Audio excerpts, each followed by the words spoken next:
Hey there, and welcome to another Edit My Photo Winners Edit. As the winner of the challenge, Fernanda submitted this image. I love the simplicity of this shot. The background doesn't have many distractions and the dog's expression is great. Plus the exposure is absolutely spot on. I'm going to keep this simple. Feel free to follow along from start to finish or fast track through the tutorial using the chapter links down below. And as always, if you like this video, please subscribe for more pet photography, shooting and editing tips and tricks.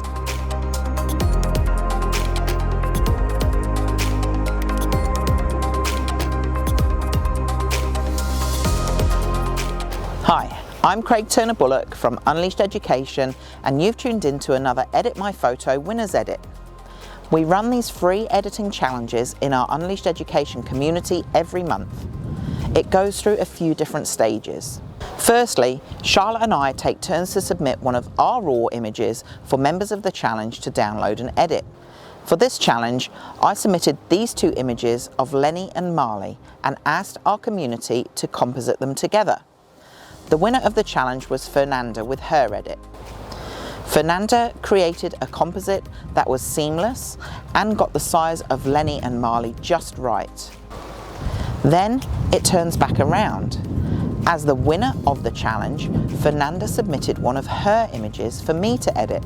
This shot is lovely, simple and clean, so I'll be taking you through some steps that every dog photographer should take when they edit their images, making the dog look as good as possible, using the surroundings to support the main subject, and removing any distractions. Make sure you watch all the way to the end so you can see the finished results. And as always, I welcome your questions and feedback in the comments.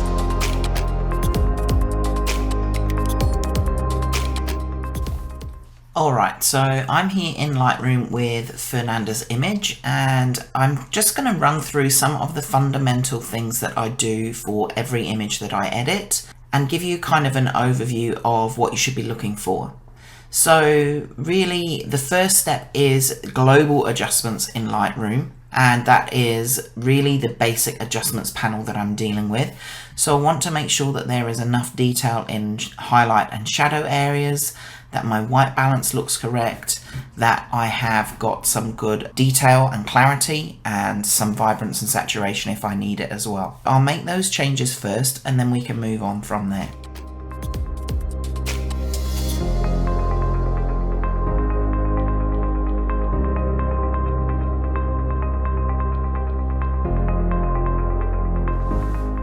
Okay, so from there, I'm going to just come down to the details panel and I'm going to sharpen the image.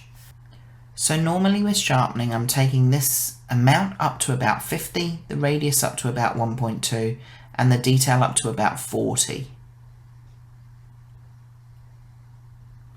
And then I can hold down the Option key and I can mask this in. So I'm raising this up until just the dog and whatever is in the plane of focus of the dog is masked with these white outlines. So I think about there on this one. Now we don't have any chromatic aberration, but I usually still tick this box anyway. And then from there, just right to the bottom, calibration panel, and I give their extra saturation in the blue primary channel there. Just gives the images a little bit more punch in the colors. So that's the first step. So your global adjustments should fix any shadow, highlight and white balance issues.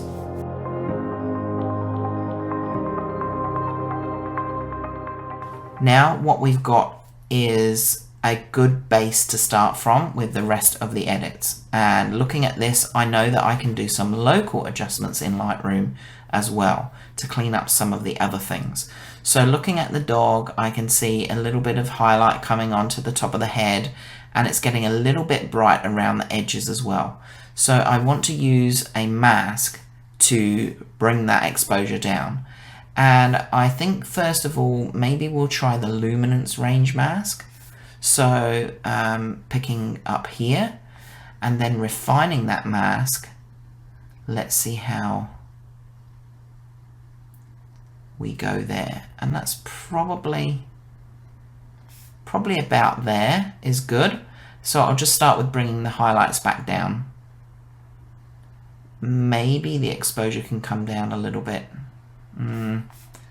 No, not loving how that looks. So let's leave it with the highlights, maybe bring some whites down too.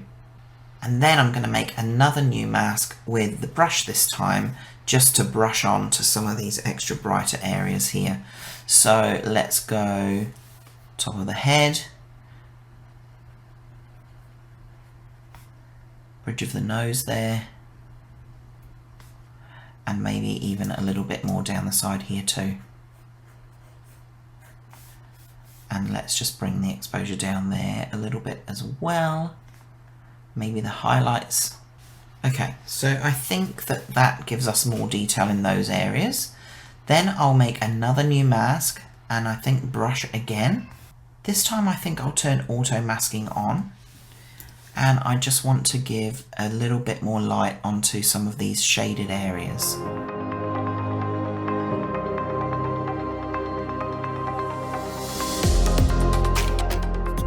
Just a little bit of exposure, and maybe raising the shadow slightly as well.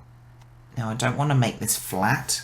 I still want there to be some differences in light and shade here, but I just want to give the dog a little bit of extra light onto it. I think that's probably all I need to do now in terms of local adjustments on the dog. The rest of the adjustments I usually do in Photoshop, so that will be removing the leash and cloning out anything that I want to remove from an image. Also work on the eyes and a few extra bits and pieces in Photoshop.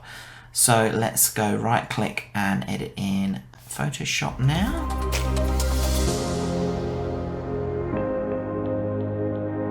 Okay, so within Photoshop I'm looking at eyes, at anything I need to clean up in the image that needs cloning or patching. So first of all, let's make a new layer with Command and J. Then I can grab the patch tool and just easily remove the leash here, just by making a selection and pressing Shift and Delete, making sure the fill box is set to content aware, and press OK. That's done a pretty good job. Just a little bit here I think we can tidy up. Now while I have the patch tool selected, maybe I'll just remove some other distractions. So I think that this little stick coming out from the top in the middle here, that needs to go. This at the edge, I think there's just a couple of little things I need to tidy up. So continuing with the patch tool, or maybe I'll switch to the clone tool if I need it.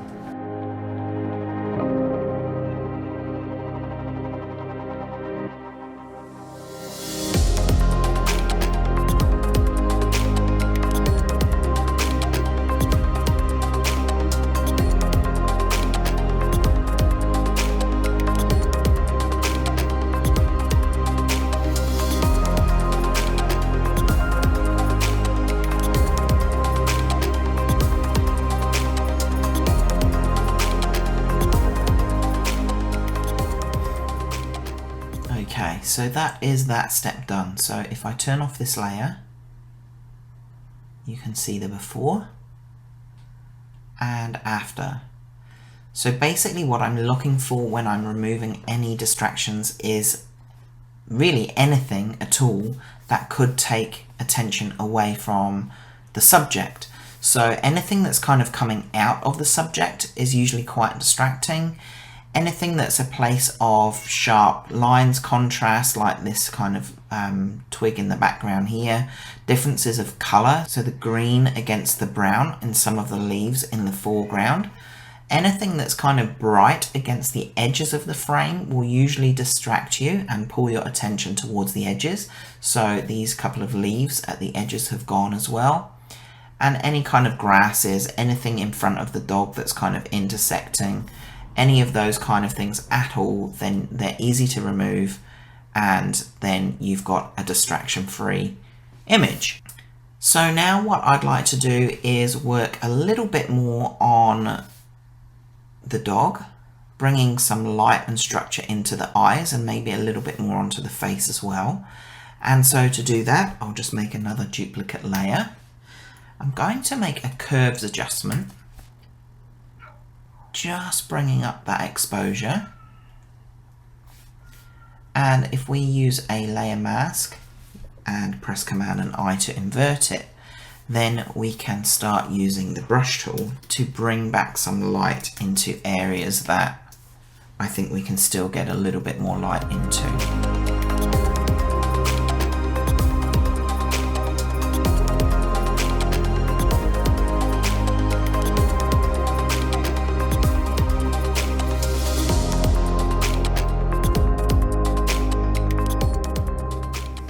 So we've got a lot more light on there now, and I actually think that's too much. So I'm just going to take the opacity of this whole layer down. So from there, on another layer, I'm going to just work on the eyes now. So I'll make another curves adjustment, and we're just going to focus on bringing some sparkle back into the eyes. So bring up the shadows from the curve in the middle there. Grab a mask, invert it again, and then brush. We can use that to bring some light back into the coloured parts of the eyes. And also we can lighten up those catch lights a little bit more as well. So that's just going to give us just a little bit more sparkle. Then we'll make another new layer. And we can go to Filter, Other, High Pass. And now we're just going to sharpen the eyes. I find usually between 6 and 8 pixels is plenty, but what I'm looking for is just some colour to start creeping through over this filter. So if we take it down, you'll see that it's pretty much all kind of grey silverish. So we take it up, we go to about 7, you can start seeing some colour coming through again. That's what I'm looking for. And now to fix this look, we go blending mode and we change that to soft light. And again, we can make a new layer mask, invert it, and instead of the irises, this time I'll brush it onto the entire eye. So that gives us a little added sparkle. Now again, on another new layer, I'm just going to try and fix up these tear stains a little bit. So I'll go to curves again, Command and M. I'm going to just bring up the curve heaps until I start seeing a lot of lightness coming into these tear stains. I'll go Command and U, which is for your hue and saturation. And I'll just go to the reds and take that down a little, and the yellows, and take that down a little as well. And same thing, mask it, invert it, and we can grab the brush and then once again we can reduce the opacity of this layer until they're lighter but not too light. The reason that I just lighten and lessen the effect of tear stains is because I've had clients in the past say, oh, what happened to my dog's eyes? They look really weird. If I was going to remove them entirely, that is something that I would actually ask the client now as well, just to make sure that they're okay with it. Alright, so that's the eyes looking nice and sparkly, tear stain effect reduced. I don't think there's too much else that I want to do with this in Photoshop. I'm actually just looking at the edge here and thinking that this could potentially be a person rather than a tree. At first glance I thought it was a tree. So actually I'm going to try and remove this now, just patching it out. If that doesn't work, then I will maybe stretch the image. But let's have a look. I think that's worked absolutely fine. Now I don't need any of these layers. I can flatten that, save it, and take it back into Lightroom.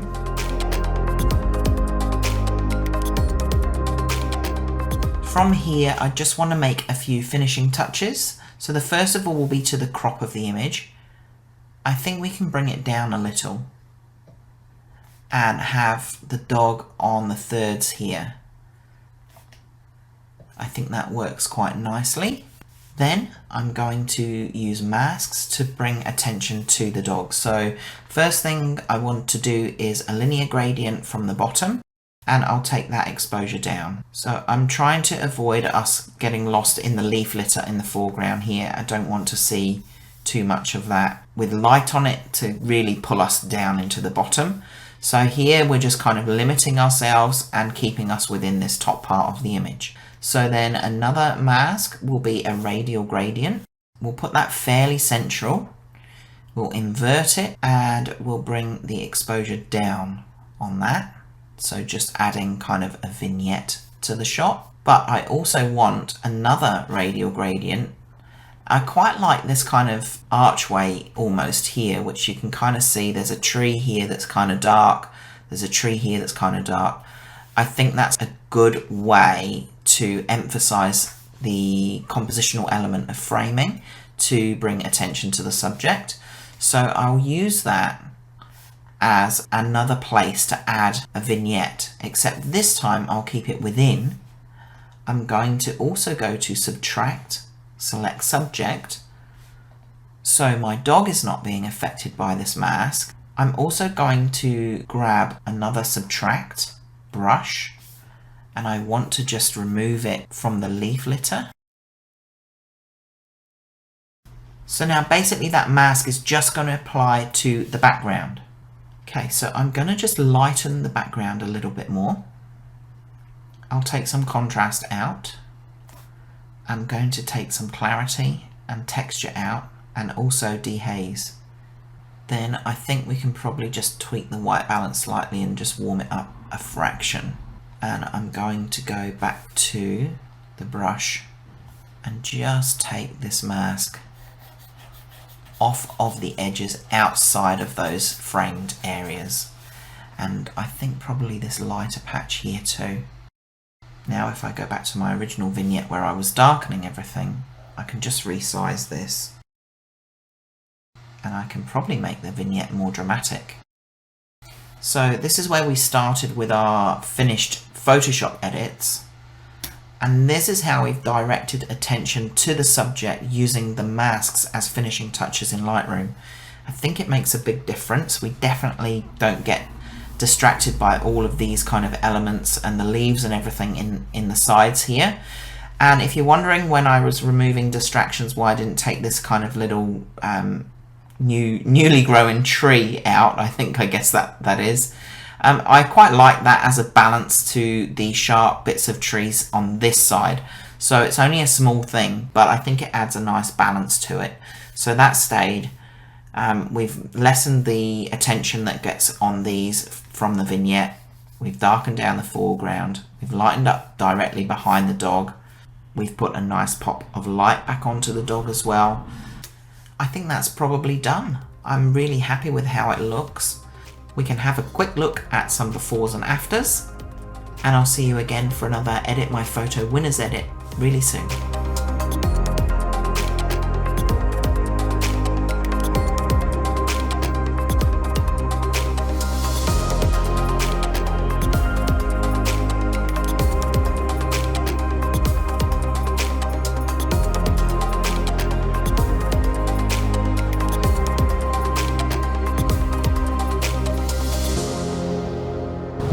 Hi, it's me again.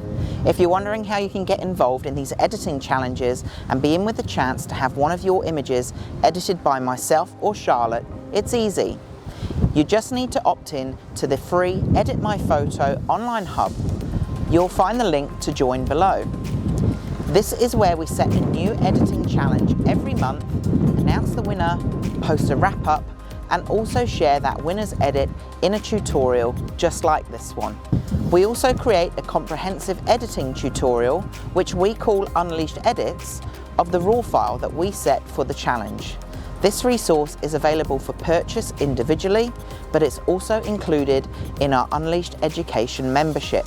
This is a paid membership with access to our premium pet photography courses, educational videos, ebooks, guest artist videos, editing tutorials, 4 monthly live group coaching calls, and of course, our super friendly members only Facebook group. Through the membership, Charlotte and I share all of our best shooting and editing education, everything that you need to become a better pet photographer. Plus, there's stacks of inspiration packed up in an awesome worldwide community. But to get you started, we'd love to have you join in these free Edit My Photo challenges. If you'd like to find out more, check the link in the description below.